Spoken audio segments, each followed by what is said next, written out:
Assalamu alaikum wa rahmatullah. My brothers and sisters, I wanted to share something that happened with me personally. Not too long ago, I went to visit a friend of mine whose mother was dying of cancer. She had been battling cancer for about 5 years, and news came to me that she was on her last days. So I went to visit the brother, and as I sat down with him, he was explaining to me that his mother is going through that state of sakarat al-maut, conscious and unconscious, and that the cancer was really starting to spread all over. So as I sat with this friend of mine and we were talking, his eyes teared up. So I assumed that because his mother's dying, and so I tried to comfort him, and I said to him, look, this is natural in life. And he said to me, I'm not crying because she's leaving. And of course I am upset, but that's not why I'm crying. I said, then why are you upset? He said, I'm upset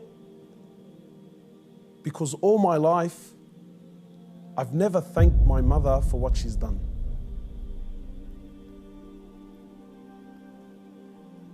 And honestly, I can't explain what happened to me when he said these words, He said, all my life, I've never once in my life said thank you to my mum. He said, and now that she's sitting in the next room and she's alive, but she's conscious and unconscious, and even if I spoke to her, she's not going to be able to understand or comprehend the words that I'm saying.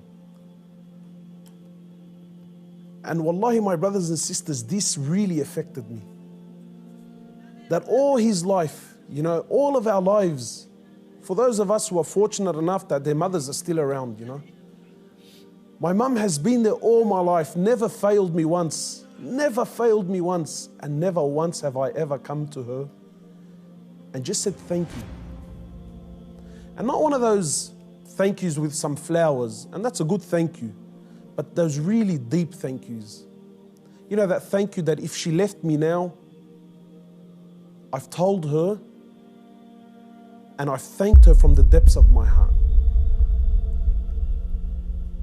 Wallahi, my brothers and sisters, I haven't been able to forget this.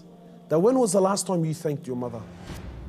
When was the last time you showed your mother genuine appreciation for everything that she's ever done?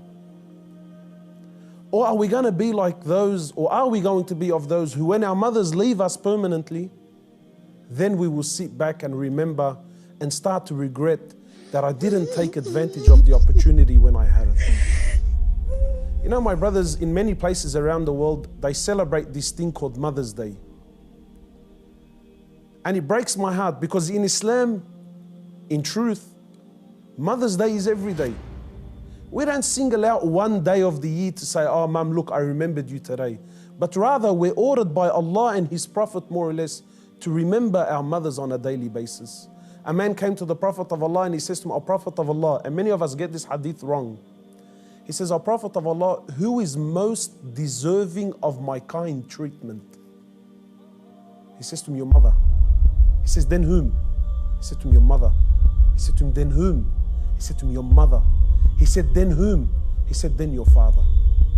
Many of us, we interpret this to be love, that my mother is most deserving of my love. No, the person that is most deserving of your kind treatment, of your money, of your health, of everything that you possess, the person that is most deserving of this more than anyone, above all, is your mother, then your mother, then your mother, and then your father. My brothers and sisters, in short, many of us, we still have our mothers.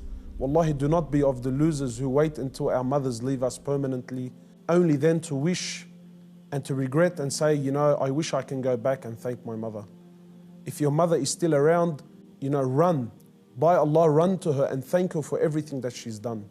We ask Allah subhanahu wa ta'ala to make us of those who have the best relationship with their mothers, and we ask Allah subhanahu wa ta'ala to give them Jannah.